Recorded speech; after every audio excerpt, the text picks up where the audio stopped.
మా latest videos కోసం మా ఈ తెలుగు న్యూస్ ఛానల్ సబ్స్క్రైబ్ చేసి గంట సింబల్ యాక్టివేట్ చేసుకోండి. రేపే ప్రబోధిని ఏకాదశి.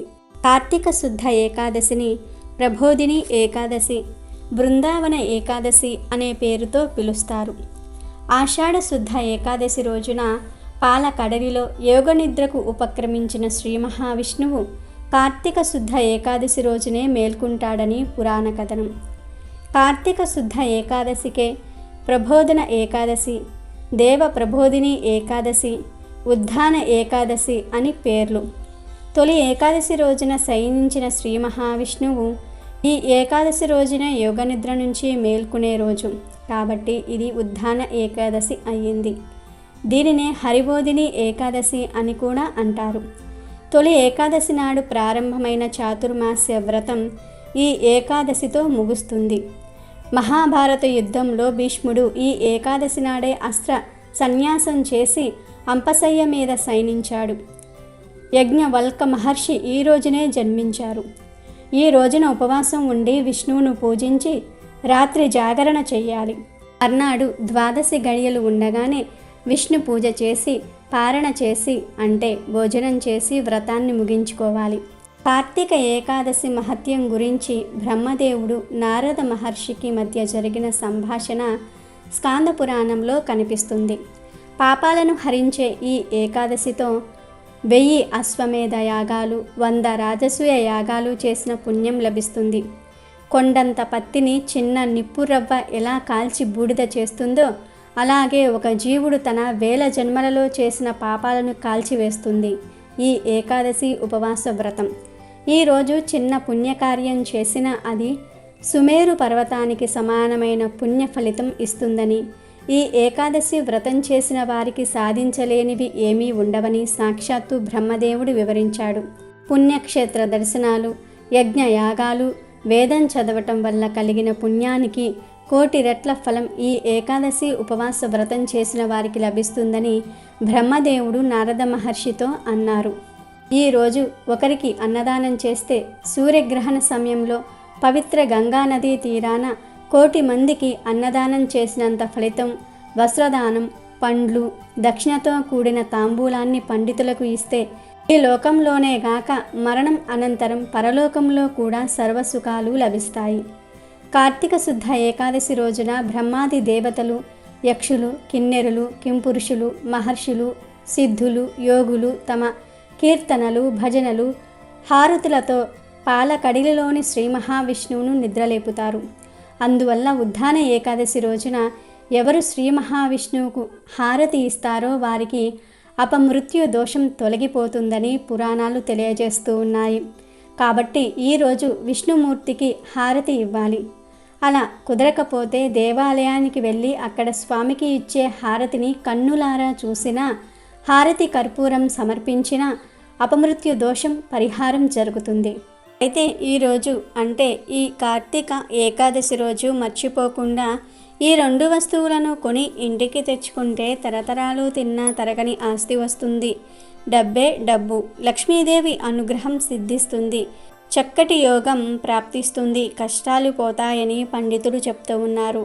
మరి ఈ కార్తీక ఏకాదశి రోజు ఏ 2 వస్తువులను కొని ఇంటికి తెచ్చుకోవాలి అనే విషయాన్ని ఇప్పుడు మనం ఈ వీడియోలో వివరంగా తెలుసుకుందాం. ఫ్రెండ్స్, ఫస్ట్ అయితే ఈ వీడియోకి ఒక లైక్ కొట్టి మా ఛానల్ని సబ్స్క్రైబ్ చేసుకొని మాకు సపోర్ట్ చేయండి. ఒకసారి ధర్మరాజు కృష్ణుడితో, శ్రీకృష్ణ పరంధామ, కార్తీక శుక్ల ఏకాదశి పేరు ఏమిటి? ఆ ఏకాదశి మహత్యం తెలుపమని ప్రార్థించాడు. దానికి శ్రీకృష్ణుడు, ధర్మరాజా, బ్రహ్మదేవుడు నారద మహర్షికి వివరించిన ఈ ప్రబోధిని ఏకాదశి గురించి పూర్తిగా చెప్తాను, శ్రద్ధగా విను అని ఇలా చెప్పటం ప్రారంభించాడు. రాజా, కార్తీక మాసంలో శుక్లపక్షంలో వచ్చే ఏకాదశిని ప్రబోధిని ఏకాదశి అంటారు. ఇది ఎంతో పవిత్రమైన రోజు, సమస్త పాపాలను పోగొట్టే పుణ్యదినం.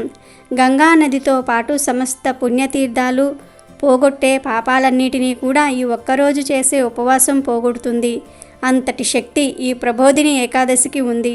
ప్రబోధిని ఏకాదశి వచ్చిందంటే గంగా నదితో మరియు ఈ భూమండలంలో ఉన్న సమస్త పుణ్య తీర్థములతో మానవులకు పని లేదని ఆ పుణ్య తీర్థాలే ఒప్పుకుంటాయి.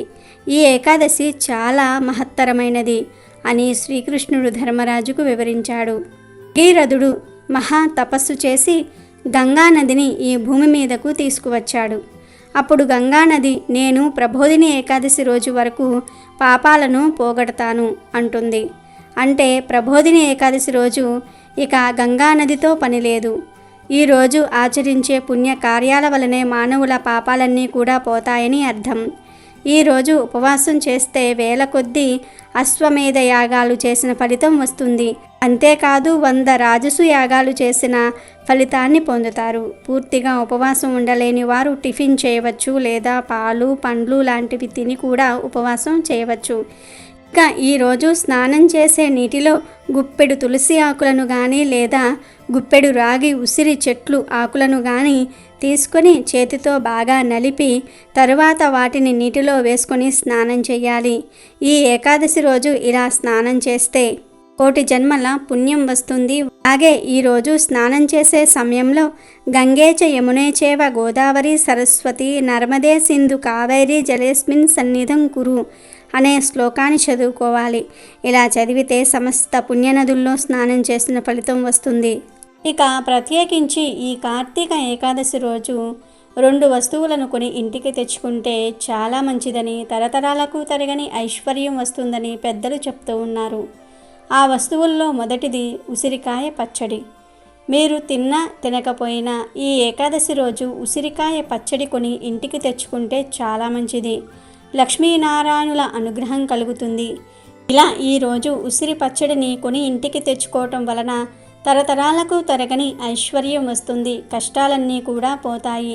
ఎందుకంటే ఉసిరి అనేది శ్రీ మహావిష్ణువుకు మరియు లక్ష్మీదేవికి ఎంతో ఇష్టమైనది. ఈ ఉసిరికాయతో చేసిన పచ్చడిని కార్తీక ఏకాదశి రోజు కొని ఇంటికి తెచ్చుకుంటే తరతరాలకు తరగని ఐశ్వర్యం వస్తుందని పెద్దలు కూడా చెప్తూ ఉన్నారు.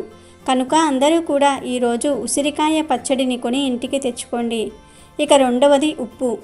మా ఇంట్లో ఆల్రెడీ ఉసిరికాయ పచ్చడి ఉంది, పచ్చడి అవసరం లేదు అనుకునేవారు ఈరోజు 20 రూపాయలు పెట్టి గల్లులుప్పు ప్యాకెట్ కొని ఇంటికి తెచ్చుకున్నా కూడా చాలా మంచి జరుగుతుంది. ఎందుకంటే గల్లులుప్పు అనేది లక్ష్మీ స్వరూపం. ఈ కార్తీక ఏకాదశి రోజు గల్లులుప్పు కొని తెచ్చుకోమని పండితులే చెప్తూ ఉన్నారు. ఇలా కొనటం వలన లక్ష్మీ కటాక్షం కలిగి మీకు ఉన్న కష్టాలన్నీ కూడా పోతాయి. తరతరాల వరకు తరగని ఆనందము ఐశ్వర్యము వస్తాయి. ఈ 2 వస్తువుల్లో ఏదో ఒకటి కానీ లేదా అవసరం ఉన్నవారు 2 వస్తువులను కానీ ఈ కార్తీక ఏకాదశి రోజు కొని ఇంటికి తెచ్చుకుంటే తిరిగిలేని రాజయోగం పడుతుంది, తరగని ఐశ్వర్యం వస్తుంది. కాబట్టి మీరు కూడా రేపు కార్తీక ఏకాదశి రోజు ఈ 2 వస్తువుల్లో ఏదో ఒక వస్తువును ఇంటికి తెచ్చుకొని శుభాలను పొందండి. ఈరోజు చేసే దాన ధర్మాల వల్ల అనంతమైన పుణ్యం లభిస్తుంది. ఈరోజు చిన్న పుణ్యకార్యం చేసినా అది మేరు పర్వతానికి సమానమైన పుణ్య ఫలితాలను ఇస్తుందని ప్రతీతి. కాబట్టి ఈరోజు శక్తి కలిగిన వారు అన్నదానం చేస్తే చాలా మంచిది. అన్నదానం చేసే అంత స్తోమత లేదు అనుకునేవారు కనీసం ఆకలితో ఉన్న ఒక్క మనిషికైనా సరే భోజనం పెట్టినా కూడా విశేషమైన ఫలితం కలుగుతుంది. 1,000 రెట్ల ఫలితాన్ని ఇస్తుంది.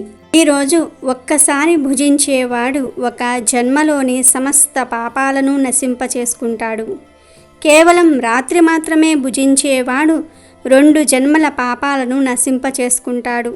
ఇక పూర్తిగా ఉపవసించేవాడు అంటే ఆ రోజంతా కూడా ఉపవాసం ఉండేవాడు తన 7 జన్మల పాపాలను నశింపచేసుకుంటాడు. ముల్లోకములలో చూడనిది, కోరనిది, దుర్లభమైనది అయిన దేనినైనను ఈ ఉద్దాన ఏకాదశి ప్రసాదిస్తుంది. మందర పర్వతం వంటి మహాపాపాన్నైనా సరే ఈ ఏకాదశి భస్మపటలం చేయగలదు. ఈ ఏకాదశి రోజున చేసుకున్నట్టి పుణ్యం సుమేరు పర్వతమంతా ఫలితాలను ఇస్తుంది. ఉద్దాన ఏకాదశి వ్రతాన్ని గంభీరంగా పాటించే వారికి 100 జన్మల పాపాలు తొలగిపోతాయి. ఉద్దాన ఏకాదశి నాడు రాత్రి జాగరణ చేసే వ్యక్తి యొక్క భూత భవిష్యత్ వర్తమాన తరముల వారందరూ కూడా విష్ణు పాదాన్ని పొందుతారు.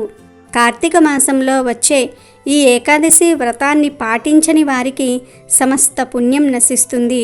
ఈ ఏకాదశి రోజు భక్తులు బ్రహ్మ ముహూర్తంలోనే నిద్రలేచి కాళ్ళు చేతులు కడుక్కొని స్నానం చేసి విష్ణుమూర్తిని అర్చించాలి. తరువాత మంత్రోచ్చారణం చేస్తూ ఈ ఏకాదశి రోజు నేను ఉపవసించి కేవలం ద్వాదశి రోజునే ఆహారాన్ని తీసుకుంటాను.